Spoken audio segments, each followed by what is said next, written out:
قناة سكولي هتقدم النهاردة كروكي الدجاج بطريقة جديدة وطعم مميز فريد. اوعوا تفوتوا الوصفة. ما تنسوش الاشتراك في القناة وتفعيل الجرس علشان يوصل لكم كل جديد. لايك وشير الفيديوهات علشان نفيد عدد أكبر من الناس. هنحتاج لفرخة روستو أو فرخة مشوية في الفرن. وصفة الفرخة الروستو هنلاقيها في صندوق الوصف للي محتاجها. أنا هنا أخدت نص الفرخة. هنقطع لحم الصدور إلى قطع.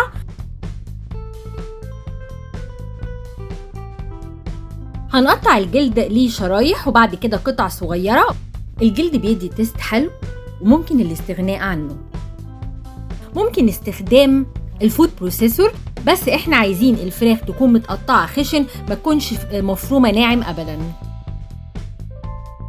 هنتبل بالملح، فلفل اسود، زعتر ناشف.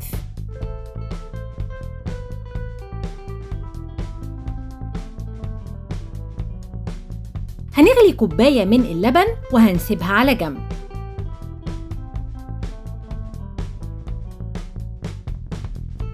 تلات معالق كبيرة زبدة. هنحط عليها 3 معالق كبيرة دقيق وهنعمل الرو. هنقلب الدقيق في الزبدة لحد ما يوصل للقوام ده. هنقلبه شوية كمان علشان الدقيق يستوي وما يبقاش فيه طعم ني. هنضيف اللبن شوية ونقلب وشوية ونقلب وهكذا لحد ما نخلص كمية اللبن. هنضيف الشوربة بتدي تيست حلو جدا، لكن لو مش متوفرة ممكن استبدالها باللبن. هو ده القوام اللي احنا محتاجينه. هنتبل بملح وفلفل اسود.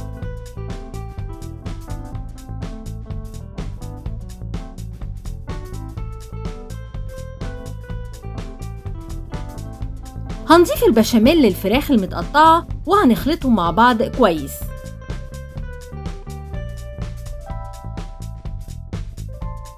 هنغطيهم بستريتش وهنسيبهم في التلاجة على الأقل ساعة علشان يتماسك ونقدر نشكله.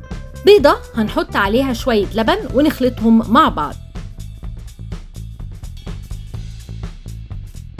هناخد شوية من خليط الفراخ بالمعلقة ونشكله بالشكل اللي احنا عايزينه. هنحطه في الدقيق ونغلفه كويس. في خليط البيض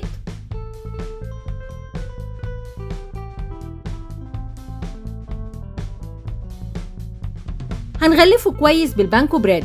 لو مش متوفر هنستخدم البقسماط العادي.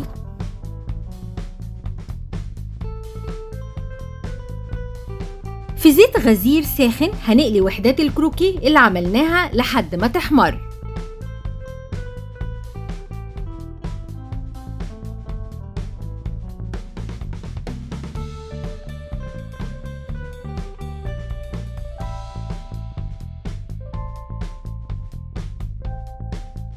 هنحط صوص الرانش أو أي صوص تاني بتفضليه، وممكن تتقدم من غير صوص خالص. هنرش جبنة بارميجان. جربوها بقى وقولوا لي رأيكم إيه. وألف هنا.